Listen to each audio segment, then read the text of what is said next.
April 7th, 2025. I think this is the biggest bar in the history of the E-mini. Not necessarily the history of the S&P 500, but the E-mini has only been around since like 2007 or something along those lines.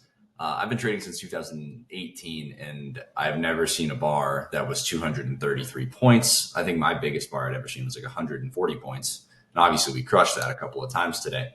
So I believe this is the biggest bar in the history of the E-mini. You can correct me if I'm wrong, but if it is the biggest bar, or even if it's not, it's the biggest bar in the past 6 years. I'll tell you that. So whenever you get that size of a bar, you should expect it to get a second leg. A good rule of thumb: if you see a bar that is bigger than any other bar you've ever seen in your career, it's going to get a second leg. Something to keep in mind. Obviously, we went sideways because the rally was so massive. I mean, we got a rally. We went up 8.5% in like 25 minutes. So it's not really that surprising that we went sideways the remainder of the day after that large of a rally. But whenever the market moves 233 points in 5 minutes, this is going to control the rest of the week. 9 and 10 are going to control the rest of the week, I think. I think that the next couple of days will be a bull channel, and we'll probably end up getting a measured move somewhere up here. So I do think that we're going to end up this is probably 9 and 10 is probably the start of some sort of bounce. So I would expect a couple like sideways to up. I mean, we're down 16% over the past 4 trading days, not including today, but if you went from the Globex low of today to the high of 4 days ago, we were down 16% in 4 trading days, which is obviously very unsustainable. Also, I did create the 3 bar micro channel Discord. The link is in the members area. If you were someone who's considering joining, you would have access to that as well. So anyways, bars 1, 2, and 3 on the day. 3 bar micro channel, but not that good. Tails on the bottom, probably going to be some sort of parabolic wedge on a lower time frame. And then you can see it's a bear channel, and we have a breakout below bear channel. Bears are going to need a lot of follow through. 4 and 5, really strong consecutive bull bars. And then 6, 3 bar micro channel. For me, I've been studying breakout points a lot, and I think that I've noticed with my 3 bar micro channel, whenever I get strong closes above breakout points, they tend to do better. Like the breakout point, the bar 1 high, 5 and 6 close above the bar 1 high. This obviously did very well. 17, what's the breakout point? Bar 13 high. We only got 1 close above that high, and it did, we had a deep pullback. It did end up coming back to that area, but we got a deep pullback first, which really isn't all that great. You can see here, 27, where's the breakout point? The bar 23 high. So again, initially failed on 26, and then 27 closes above, but then another pause bar and a pullback.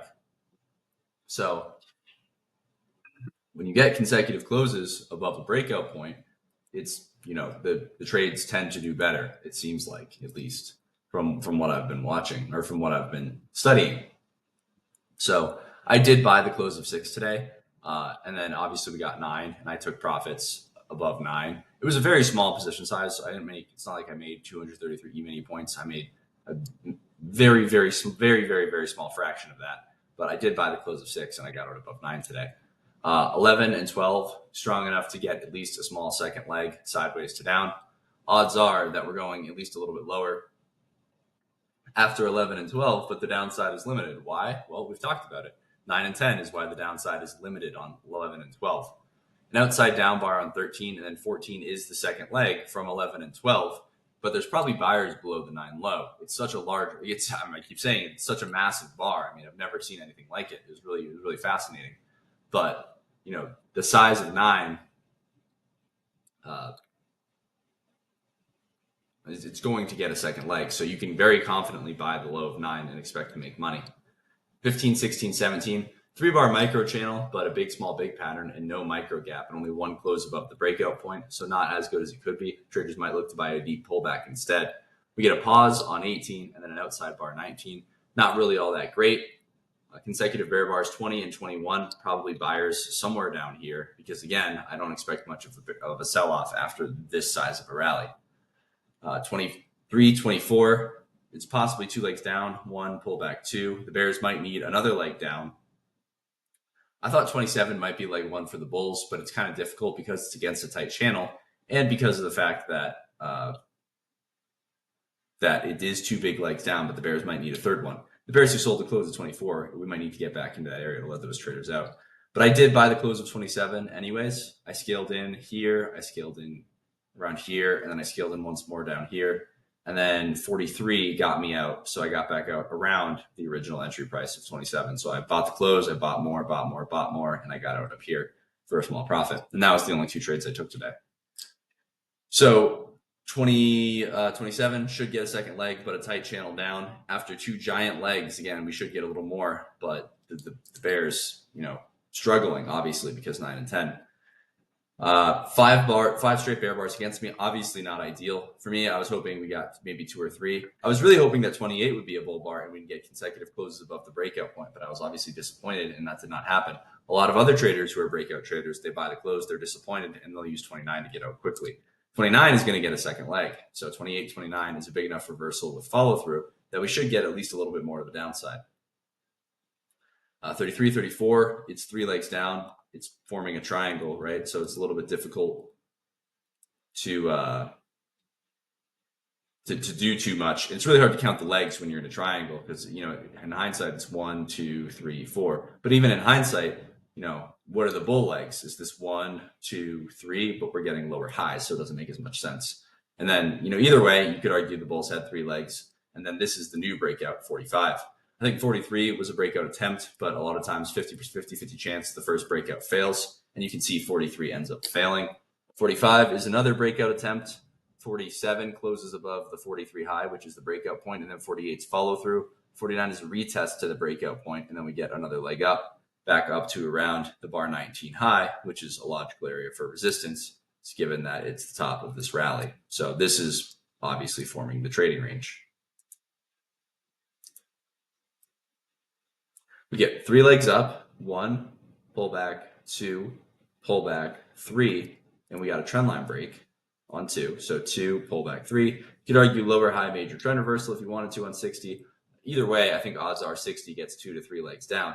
You can see it ended up getting 4 legs down to the close of bar 72. And then 73 is leg 1 for the bulls. So it's also the first trend line break though, right? So when you get 73, it's leg 1 after 4 legs down, but it's the first trend line break. So odds are we get a little bit more to the downside and then we rally because the first trend line break generally fails and it ends up reversing, but then ends up reversing back. So it usually fails and then reverses back. First trend line break fails and then reverses back. So trend line break, back to the bar 72 close, and then we get a reversal back up.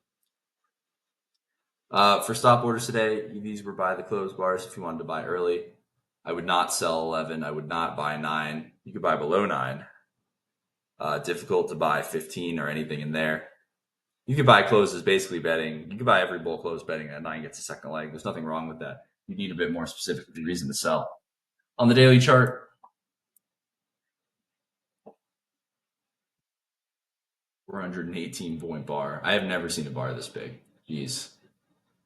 361, 454. So just the sheer size of this is going to get a second leg, but a 3-bar bear micro channel, really strong. This looks like a pullback. So even if we do bounce, it's going to be a minor reversal.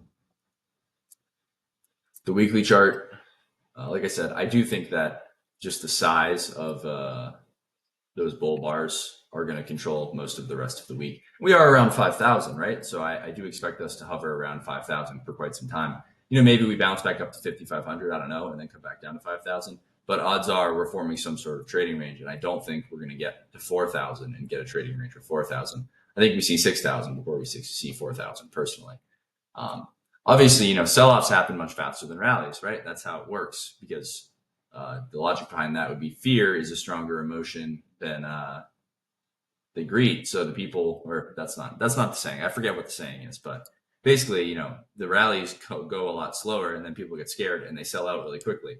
So it might take some time. You can see it took us a while when we were at that price. It took us basically 55, over a year to get this rally. And then we erased it more or less in like 2 months.